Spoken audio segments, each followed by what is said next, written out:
Welcome back to One Comic Book a Day, where we're covering Action Comics 154, Miss Robinson Crusoe.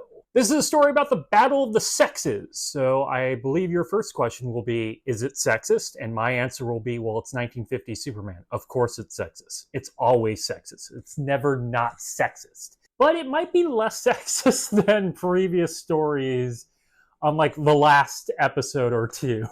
Like, he's been worse to Lois. He's actually kind of nice to Lois here, but it's still a faulty premise. So Lois and Clark kind of get into an argument, and an idea comes to Perry White, because that happens too often, of doing a little contest between Lois and Clark, having them stranded on an island and see who does better, the man or the woman. Which does get the attention, as husbands and wives, couples are getting into arguments over who would win this, who does better stranded on an island. Now, no matter where this is going to go, there's already an unfair advantage, because Clark isn't just a man, he's a Superman. So he could just stand on the beach for months. He doesn't need to eat, depending on which version of Superman we are on. This Superman might need to eat, but he's going to be fine.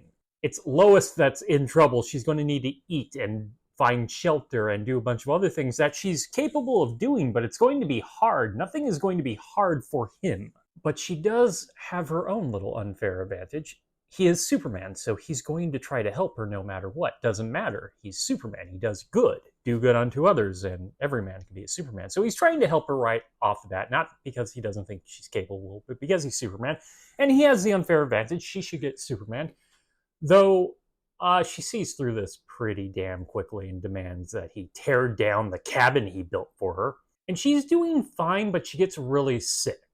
So she's hallucinating, and she pretty much figures out Clark is Superman, and there's this whole point where a boat washes to shore and there's animals on the island. We kind of needed a little bit more of a set piece or an action scene for this island that isn't, say, like natives attacking them. God, that would have been really awful. So he has to build her, like, shelter, and she barely remembers what was happening and thinks it's all hallucination. So that's how we get out of her thinking he's Superman, that Clark is Superman. She technically wins because Clark didn't do anything, and he's going to pretend he's worse for wear, and Lois is fine.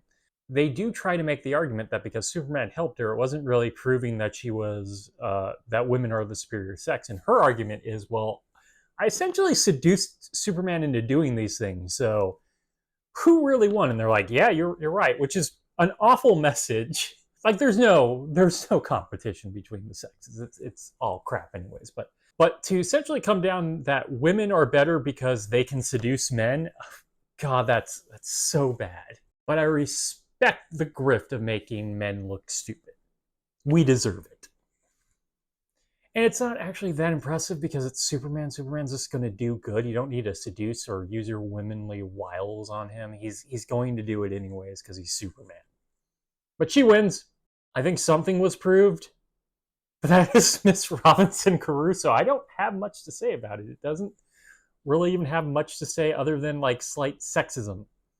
Remember, I'm a cis white man. You should take less sexism with a grain of salt. If you enjoyed this video, please like and subscribe. Hit the bell icon to get notification when new videos up. I do this Monday through Friday, but Fridays is Bat Friday, where I cover a Batman story in either Detective Comics or Batman. And until next time, let's ponder the question, whatever did happen to the Man of Tomorrow? What happened to all those animals that were on that island now? Okay, have a great day.